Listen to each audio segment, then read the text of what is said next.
आज इस वीडियो में हम देखेंगे कि इवेन का यूज कैसे करते हैं। Even if, even though, even after, even when, even some of, even one of का यूज हम कैसे करते हैं। अगर आपको इस सब में कंफ्यूजन है तो आपके लिए ये वीडियो बेस्ट है। चलिए देखते हैं स्टार्टिंग से। इवेन का मतलब होता है भी या यहाँ तक की। इवेन का यूज हम करते हैं कुछ चौंकाने वाली, असामान्य, अत्यधिक या असंभव सी बात को जोर देकर बताने के लिए। यह जोर देने वाले शब्द से ठीक पहले आता है। इवेन वर्ब से पहले भी आ सकता है, एडजेक्टिव से पहले भी आ सकता है, प्रीपोजिशन से पहले भी आ सकता है, नाउन या नाउन के फ्रेज से पहले भी आ सकता है। चलिए एग्जाम्पल से समझते हैं इनको अच्छे से। उसने तो अपने दुश्मन को भी मदद की। दुश्मन को मदद करना यह क्या एक आश्चर्यजनक बात है, ये सरप्राइज बात है और ये असंभव सी बात लगता है। कोई दुश्मन को क्यों हेल्प करेगा। इस केस में हम इवेन का यूज करके इसको संबोधित करेंगे। यहाँ पे हम देखते हैं कि दुश्मन को मदद करना, तो हम ज्यादा फोकस किस पे कर रहे हैं, मदद करना पे कर रहे हैं, तो इसीलिए हम मदद से पहले इवेन का यूज करेंगे। सी इवेन हेल्प्ड हर इनमीज, यहाँ पे हम मदद पे ज्यादा फोकस किए इसीलिए हम हेल्प से पहले इवेन का यूज किए। और हेल्प क्या है, वर्ब है, तो यहाँ पे हम वर्ब से पहले लगाए हैं। फिल्म मेरी उम्मीद से भी ज्यादा दिलचस्प थी।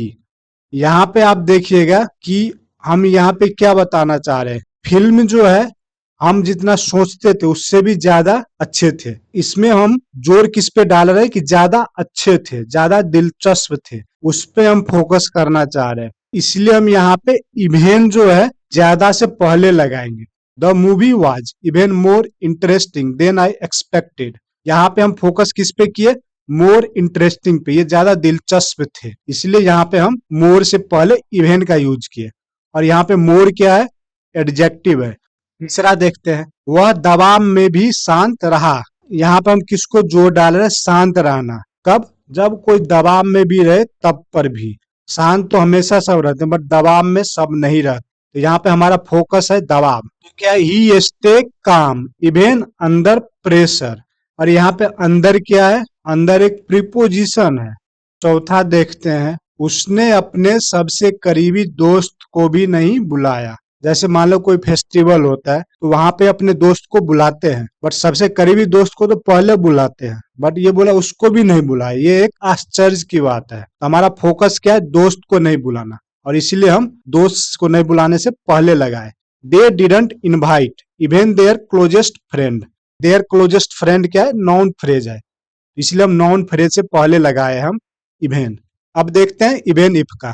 इवेन इफ का हिंदी होता है भले ही, चाहे कुछ भी हो। यहाँ पे क्या है, इवेन के बाद इफ लगा है। इफ का मतलब होता है ज्यादातर संभाविक सा बातें या कोई कंडीशन लगाने वाली बातें। इवेन इफ का यूज हम कहाँ करेंगे, ऐसे स्थिति के बारे में बात करना जो घटित हो भी सकता है और नहीं भी हो सकता है, या पूरी तरह से काल्पनिक है लेकिन मुख्य परिणाम नहीं बदलेगा। मजबूत संकल्प या बिना शर्त भावना को व्यक्त करने के लिए हम इसे यूज करते हैं। इवेन इफ हमेशा कंडीशन से पहले आता है क्योंकि यह उस संभाविक या काल्पनिक स्थिति का परिचय देता है। चलिए एग्जाम्पल से समझते हैं और डिटेल में।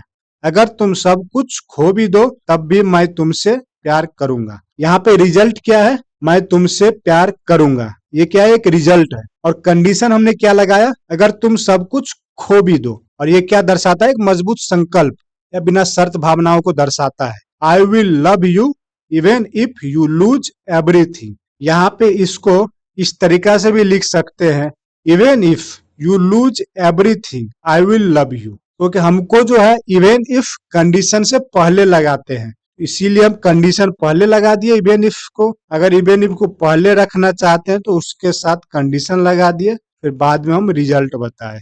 दूसरा एग्जांपल देखते हैं, अगर कल बारिश हो भी जाए तब भी हम पार्क जाएंगे। यहाँ पे पार्क जाना क्या है, हमारा एक रिजल्ट है, हम जाएंगे ही जाएंगे। और हमारा कंडीशन क्या है, बारिश होना। अगर कल बारिश हो या न हो फिर भी हम पार्क जाएंगे, ये हमारा दृढ़ निश्चय है। तो इसकी इंग्लिश देख लेते हैं, even if it rains tomorrow we will go to the park. इसमें क्या रिजल्ट, पार्क जाना, we will go to the park. और इवन इफ क्या लगाए, सबसे पहले लगाए, क्यों, क्योंकि हम कंडीशन पहले रखे, इट रेन्स टुमारो। यह एक कंडीशन है। इसको आप इस तरीका से भी लिख सकते हैं, we will go to the park even if it rains tomorrow, क्योंकि हमको कंडीशन से पहले इवन इफ का यूज किए हैं। तीसरा एग्जाम्पल देखते हैं, वह दुखी होने पर भी मुस्कुराती रहती है। यहाँ पे रिजल्ट क्या है, मुस्कुराना, और कंडीशन क्या है, दुखी हो या ना हो, यह एक कंडीशन है। She keeps smiling even if she feels sad, even if she feels sad she keeps smiling. तीसरा देखते हैं इवन दो का। इवन दो का मतलब होता है हालांकि या फिर भी। इवन दो का प्रयोग दो सच्ची बातें या तथ्यों के बीच मजबूत विरोध दिखाने के लिए किया जाता है। इवन दो का उपयोग किसी वास्तविक विरोध या विपरीत स्थिति को दिखाने के लिए किया जाता है। चलिए एग्जाम्पल से समझते हैं। बारिश हो रही थी फिर भी उन्होंने फुटबॉल खेला। आमतौर पे बारिश के कारण क्या होता है, फुटबॉल नहीं खेलते हैं लोग, बट ये क्या हुआ, फुटबॉल उस टाइम भी खेला। तो यहाँ पे हम क्या दिखा रहे हैं कि बारिश भी हो रहा था और फुटबॉल भी खेल रहा था। ये दोनों बात सत्य है, बट एक दूसरे के कॉन्ट्राडिक्ट है, विरोध करने वाली है कि कोई बारिश में कैसे खेलेगा। इस बात को दिखाने के लिए हम इवन दो का यूज करते हैं। इवन दो it was raining they played football. इसको इस तरीका से भी लिख सकते हैं, they played football even though it was raining. तो यहाँ पे हम स्पेसिफाई करें कि बारिश में सब नहीं खेलते हैं, हमेशा तो सब खेलते हैं, इसलिए हम बारिश को ज्यादा फोकस कर रहे हैं, इस पे कॉन्ट्राडिक्ट कर रहे हैं और इस पे विरोध कर रहे हैं कि बारिश में सब नहीं खेलते हैं, इसीलिए हम रेन से पहले लगाए हैं। दूसरा एग्जाम्पल लेते हैं, वह बीमार था फिर भी वह काम पर गया। हम यहाँ पे फोकस करें कि बीमार था तब वो काम पर गया, यह एक आश्चर्य की बात है, यह एक अनएक्सपेक्टेड है। तो यहाँ पे हम किससे पहले लगाएंगे, इवन दो, बीमार से पहले। He went to work even though he was सिक। इसको इस तरीका से भी लिख सकते हैं, even though he was sick he went to work. तीसरा एग्जाम्पल लेते हैं, उसने खूब मेहनत से पढ़ाई की फिर भी वह परीक्षा में फेल हो गई। यहाँ पे हम क्या बोल रहे हैं कि अगर कोई मेहनत करेगा तो पास होगा ही होगा, बट यहाँ बता रहे हैं कि बहुत मेहनत करने के बाद भी वह फेल हो गया। यहाँ पे हमारा फोकस क्या है, ये बहुत पढ़ाई किया फिर भी वो फेल हो गया, बहुत पढ़ाई किया, इस पे हम ज्यादा फोकस कर रहे हैं। तो बहुत पढ़ाई किया, इस पे जब फोकस करेंगे तो हम इवन दो कहाँ लगाएंगे, पढ़ाई किया उससे पहले। तो इसका इंग्लिश देख लेते हैं, even though she studied hard she fail the test. Even though और इवन इफ का एक बार समझ लेते हैं। इवन दो आमतौर पर इसका उपयोग वास्तविक स्थिति के बारे में बात करने के लिए किया जाता है और इसी कारण वह अक्सर भूतकाल और वर्तमान की बात करने में इस्तेमाल होता है, भविष्य की नहीं। इवन इफ भविष्य या काल्पनिक स्थितियों के लिए उपयोग किया जाता है। इवन दो का ज्यादातर यूज हम कब करते हैं, सच्ची बात के लिए करते हैं, और सच्ची बात कब होगा, जब तक वो घटना घट गया होगा या घट रहा है, उस केस में हम लगाते हैं। तो इसलिए हम जो है इवन दो का यूज हम पास्ट टेंस और प्रेजेंट टेंस के केस में ही करते हैं। इवन इफ का यूज जो होता है काल्पनिक चीज के बारे में बात करते हैं, हम एज्यूम करते हैं ऐसा होगा, इसीलिए इसमें फ्यूचर टेंस का ही यूज होता है इवन इफ में। नेक्स्ट है हमारा इवन आफ्टर। इसका हिंदी होता है फिर भी, के बाद भी। इवन आफ्टर का उपयोग यह दिखाने के लिए किया जाता है कि कोई चीज किसी पिछले घटना के बावजूद जारी रही या सही बनी रही, जबकि आप उम्मीद करते हैं कि वह घटना उसे बदल देगी या रोक देगी। किसी घटना के बाद भी न बदलने वाली भावनात्मक या व्यवहारिक प्रतिक्रिया का वर्णन करने के लिए हम इवन आफ्टर का यूज करते हैं। इसको एग्जाम्पल से समझते हैं। बारिश रुकने के बाद भी सड़कें अभी भी पानी से भरी हुई थी। बारिश रुकने के बाद हमारा उम्मीद क्या था, पानी कम हो जाएगा, ये मेरा उम्मीद था, बट ऐसा हुआ नहीं। तो हम यहाँ पे हमारा फोकस क्या है, बारिश तो रुक गया, अभी भी पानी भरा हुआ है। इवन आफ्टर कहाँ लगाएंगे, बारिश तो रुक गया, इवन आफ्टर इससे पहले हम लगाएंगे। इसका इंग्लिश देख लेते हैं। Even after the rain stopped the roads were still flooded. उसने माफी मांगने के बाद भी उसे माफ नहीं किया। आमतौर पे क्या होता है, कोई अगर माफी मांगे किसी से तो उसे माफ कर देते हैं, बट इस केस में नहीं हुआ माफ। क्या हमारा मेन फोकस क्या है? माफी मांगने के बाद भी, इवन आफ्टर किससे पहले लगाएंगे? माफी मांगने के बाद भी, इससे पहले हम इवन आफ्टर लगाएंगे। She didn't forgive him even after he apologise.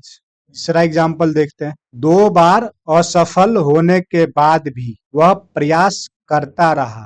तो यहाँ पे हमारा मेन फोकस किस पे है कि 2 बार असफल होने के बाद जनरली सब बहुत लोग छोड़ देते हैं, बट वो 2 बार असफल होने के बाद भी वो प्रयास करता रहा। इवन आफ्टर लगाएंगे 2 बार असफल होने के बाद भी। इंग्लिश देख लेते हैं। Even after failing twice he kept trying. Even when का यूज देखते हैं। इवन वेन का हिंदी होता है तब भी या उस समय भी। तब भी या उस समय भी। कोई चीज वर्तमान या बार बार होने वाली स्थिति के बावजूद जारी रहती है, उस केस में इवन वेन का हम यूज करते हैं।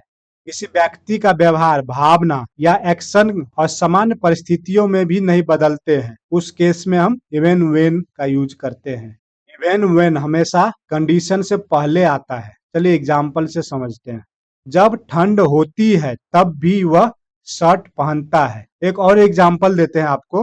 हालांकि ठंड है फिर भी वह शर्ट पहना है। ये दोनों में अंतर समझिएगा। जब ठंड होती है तब भी वह शर्ट पहनता है, यहाँ पे हम उसके आदत के बारे में बात कर रहे हैं। उसका ये आदत है कि जब भी वो ठंड रहते हैं तो ऊपर भी वो शर्ट ही पहनते हैं। पहले भी ये ठंड में शर्ट पहनते थे और अभी भी पहन रहा है शर्ट। तो इस केस में हम क्या लगाएंगे? इवन वेन लगाएंगे। और इवन वेन कब लगाएंगे? कंडीशन से पहले। अभी मेरा कंडीशन ठंड है और रिजल्ट क्या है? शर्ट पहने हैं, ये मेरा रिजल्ट है। और दूसरा एग्जाम्पल है कि अभी ठंड है फिर भी वो शर्ट पहना है।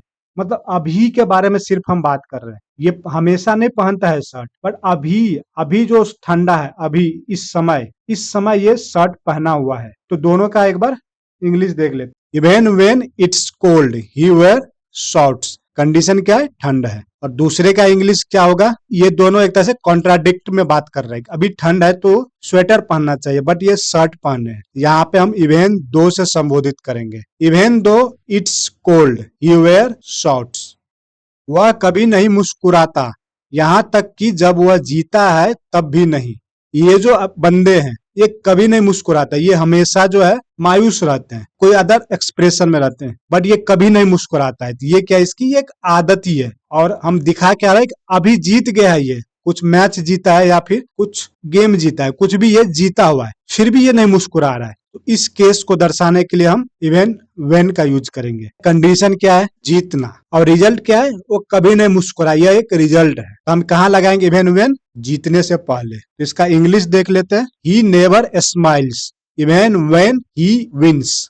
अब देखते हैं even one of, even some of का यूज कैसे करते हैं। समूह के भीतर जोर देने के लिए उपयोग किया जाता है। अक्सर निगेटिव या अनएक्सपेक्टेड कॉन्टेक्स्ट में उपयोग किया जाता है। मतलब इवन, ये सब जो even one of, even some of, जो हम निगेटिव चीज दिखाने के लिए यूज करते हैं, नकारात्मक चीज दिखाने के लिए यूज करते हैं। स्ट्रक्चर होगा इसका even plus one, some, a part, a single plus of, जो भी लगाना चाहे स्थिति के अनुसार। एग्जाम्पल से समझते हैं। यहाँ तक कि एक भी छात्र ने मदद नहीं की। यहाँ पे क्या है? हम लोग का उम्मीद था कि एक ना एक छात्र जो है उसको मदद करेंगे, बट एक भी छात्र ने मदद किया। यहाँ पे क्या है? निगेटिव सेंस है, नकारात्मक चीज हम बता रहे हैं। और इसको बताने के लिए क्या हम यूज करेंगे? एक भी छात्र, एक मतलब one. Even one of the student didn't help. दूसरा एग्जाम्पल देखते हैं। यहाँ तक कि कुछ टॉप खिलाड़ी भी इस टेस्ट में असफल रहे। यहाँ उम्मीद क्या था कि अच्छे खिलाड़ी जो है थोड़ा अच्छा परफॉर्म करेगा, बट वो भी नहीं किया अच्छे परफॉर्म। तो यहाँ पे हम निगेटिव चीज दिखाने के लिए यूज कर रहे हैं। और यहाँ पे